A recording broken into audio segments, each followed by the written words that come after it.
Hello, everybody, and welcome back to another episode of Wide With Declan.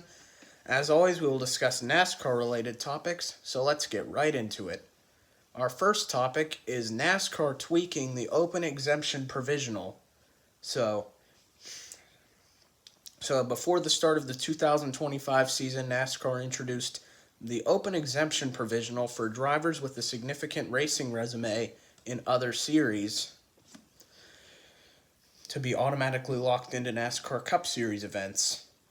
This provisional was used one time, has been used one time since then, which was for four-time Indy 500, was for three-time Rolex 24 winner and four-time Indy 500 winner Elio Castroneves, who was driving for Trackhouse and who drove for Trackhouse in the 2025 Daytona and this year's Daytona 500.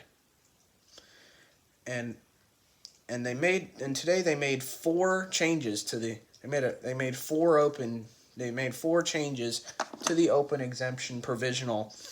Number one, the field will expand to 41 cars immediately after the changes, after it is announced that the provisional has been used. Number two, they are not allowed to qualify.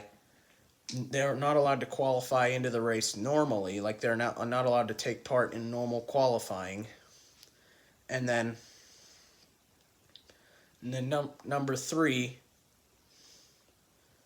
there's one that I don't remember, I don't remember all four, but then I don't remember the third one, which was NASCAR only select races can the open exemption provisional be used. It cannot be used in every single race. NASCAR will say, hey, you can use the provisional in this race, but not this race. So basically that. And then our second topic. Is a NASCAR, a kind of forgotten NASCAR driver. The winner of the 2008 Coca-Cola 600 for Hendrick Motorsports. Casey Mears will be driving the number 66 Ford Mustang Dark Horse for MBM Motorsports on March 30th at Martinsville Speedway. Later this month at Martinsville Speedway. So I'm excited to see what Casey Mears will bring to his return to the Cup Series.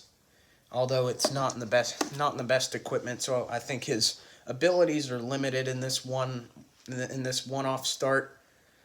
But I think since he already has he doesn't have any experience in the Gen 7 car, but obviously he has all that Cup Series experience from the late 2010s, the late 2000s, the mid to late 2000s, early 2010s experience.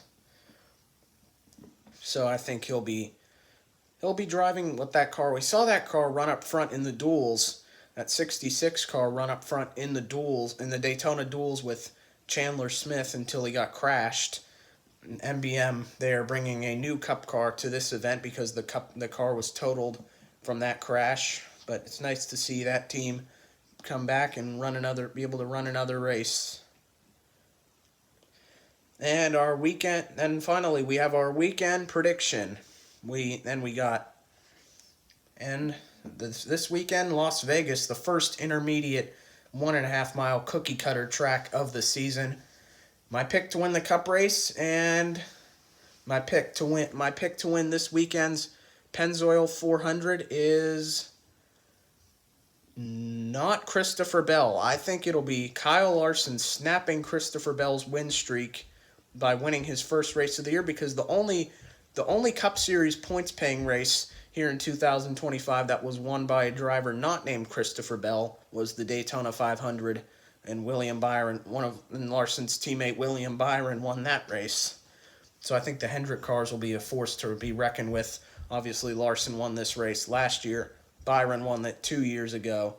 So I think and Bowman won it 3 years ago, so that would be 3 in a row. Actually 4 in a row, because Larson in the spring Las Vegas race, Larson in 21 and 24, Bowman in 22, and then Byron in 23. And then your long shot of the week, brought to you by Original Big Shot Bob's. We have Carson Hocevar I know this is a bit of a weird track to pick Carson Hocevar on, but he's had so much speed this season so far at Phoenix and at Atlanta. Atlanta, he finished second. At Phoenix, he had a lot of speed in practice and qualifying. Kind of fell off in the race before getting caught up in that lap 99 crash last weekend in that Phoenix race. But look for Hocevar to run up front at Las Vegas this weekend and possibly be a contender. And that does it. And that does it for this week on 4 Wide with Declan. Thanks for watching. Subscribe and bye for now.